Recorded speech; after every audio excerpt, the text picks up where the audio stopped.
হ্যাঁ guys, good morning. এখন বাজে হচ্ছে 5টা। আর এই সকাল সকাল মানে সকাল নয়, ভোরবেলা বেরিয়ে পড়েছি। একদম বাড়ি থেকে বেরিয়েছি, বাড়ির গলি থেকে বেরোচ্ছে এখনও সবেমাত্র। তো যাওয়ার আছে আজকে সবাই মিলে, বন্ধুরা মিলে অফিসে। তো শেষ পর্যন্ত দেখতে থাকো কোথায় যাচ্ছি, কি আছে, কি কাজ, কত দূর যাচ্ছি, পুরো জার্নি ডিটেলস পুরোটা তোমাদের সাথে শেয়ার করব। শেষ পর্যন্ত দেখতে থাকো। তো চলো, একদম সাথে থাকো। দেখো, দূরে হাওড়া ব্রিজ দেখতে পারবে, কুয়াশায় ঢেকে আছে, এখন ঠিকমতো ভিজিবল হয়নি। আর লোক দেখো, এই ভোরবেলা লোক দেখো। দেখো টাইম হচ্ছে 5টা 38, আর আমরা এখন টাইম হচ্ছে 5টা 38 দেখতে পারছো। আর আমরা হাওড়া এখন পৌঁছে গেছি আপাতত। তো চলো হাওড়া স্টেশনের ভেতর ঢোকা যাক, তারপর কথা হচ্ছে। এখন ঘড়িতে বাজে হচ্ছে 5টা 45, আর হাওড়া স্টেশনের ভেতরে চত্বরের এরকম অবস্থা। তো ট্রেন আছে নিউ বিল্ডিংয়ে, নিউ কমপ্লেক্স যেটা হাওড়ার, তো সেখানে এই দেখো সামনে বন্দে ভারত দাঁড়িয়ে আছে, দেখতে পাচ্ছো।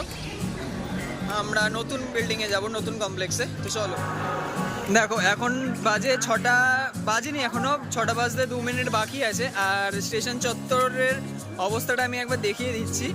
এই হচ্ছে স্টেশন চত্বরের অবস্থা, ওই পাশে ভিড় দেখো। আর আমাদের ট্রেন দেবে 22 নম্বর প্ল্যাটফর্মে। তো চলো যাওয়া যাক। আর এখনও পর্যন্ত আপাতত এই প্ল্যাটফর্ম ফাঁকা আছে। এই যে ভিড়টা দেখতে পাচ্ছ, এটা পুরোটা হচ্ছে তাম্রলিপ্ত এক্সপ্রেসের, মানে দীঘা যাওয়ার ভিড়। এই যে পুরো পুরো ভিড়টা দীঘা যাওয়ার ভিড়, মানে আলাদা রকমের মানুষের মধ্যে ক্রেজ চলছে এখন দীঘার। কপাল খারাপ থাকলে যা হয়। 6টা 35-এর ট্রেন, এখন 7টা 30 বাজে যায়, 7টা 25 বাজে। তো এখনও পর্যন্ত ট্রেন অ্যানাউন্স করেনি, পর্যন্ত কোনো আপডেট আসেনি। শুধু জানালো যে লেট হবে, কিন্তু লেট হবে মানে কত লেট হবে এখনো পর্যন্ত জানি না। আর মানে আমাদের প্রত্যেকের অবস্থা দেখাবে একবার। আমি দেখো সব বসে আছে, সব ওয়েট করছিল। এদিকে এদিকে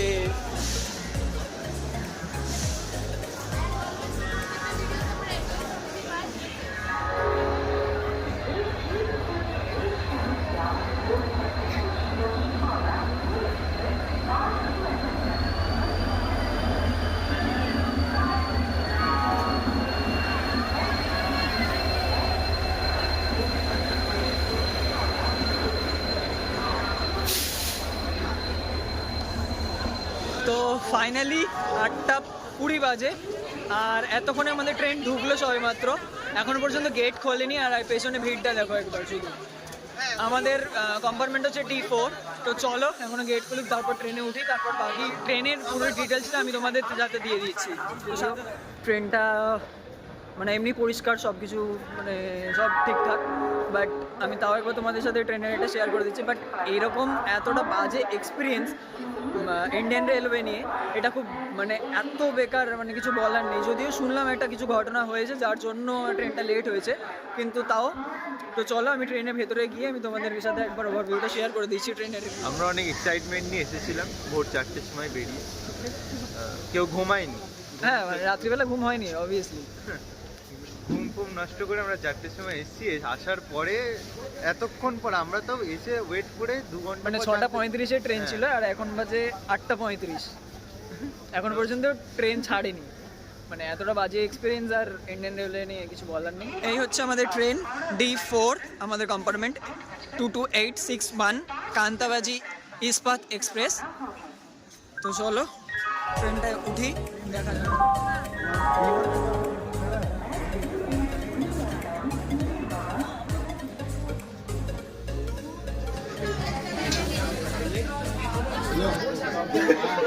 আচ্ছা, এই হচ্ছে ট্রেনের সিটিং হচ্ছে 3:3, মানে এদিকে 3টে এদিকে 3টে সিটিং, ওপরে লাগেজ রাখার জায়গা, আর ফ্যান আছে, জানলা।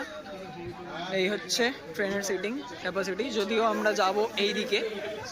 আর আমাদের সিট নাম্বার হচ্ছে এটা পড়েছে, আর এই দুটো এটা এখানে। তো চলো বাকি কথা যেতে যেতে। তো ফাইনালি এখন 8টা 45, আর আমাদের ট্রেন এখন হাওড়া থেকে সবেমাত্র ছাড়লো। এখন হাওড়া ছেড়ে বেরোয়নি, হাওড়ার সবেমাত্র ছাড়ছে।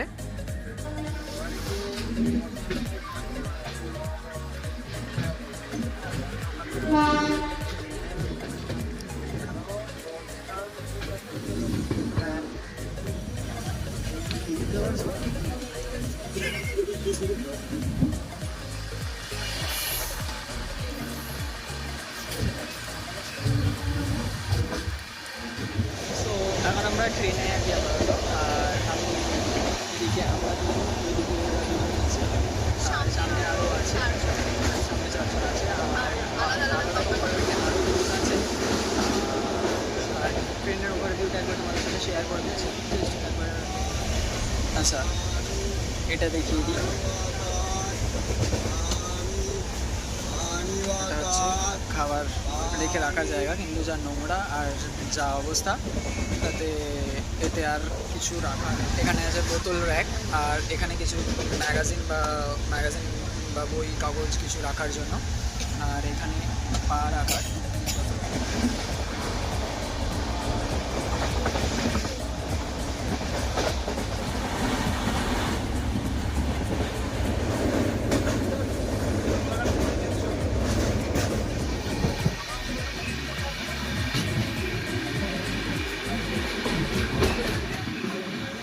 সো ফাইনালি ঝাড়গ্রাম পৌঁছে গেছি। আর এই দেখো সব নেমে গেছি। আর এই দেখো সায়ন, মান্না, এদিকে আরও বাকিও সবাই দাঁড়িয়ে আছে, এইদিকে মারপিট করছে। আর এই যে আমাদের ট্রেন, এখান থেকে এবার হোটেলের গাড়ি এসেছে, গাড়ি করে এবার যাব। তো চলো শেষ পর্যন্ত দেখতে থাকো। ট্রেন আমাদের নামিয়ে দিয়ে ট্রেন আবার চলে যাচ্ছে তার পরবর্তী ডেস্টিনেশনের উদ্দেশ্যে। আর আমরা এগিয়ে চলেছি, আমাদের জন্য হোটেলের গাড়ি ওয়েট করছে বাইরে। এটা হচ্ছে ঝাড়গ্রাম, দেখো পুরো টিম দেখো, আলাদাই পার্ট সব। সো এখন আমরা চলে এসেছি, পৌঁছে গেছি। আর এখন আপাতত হোটেলের উদ্দেশ্যে যাচ্ছি।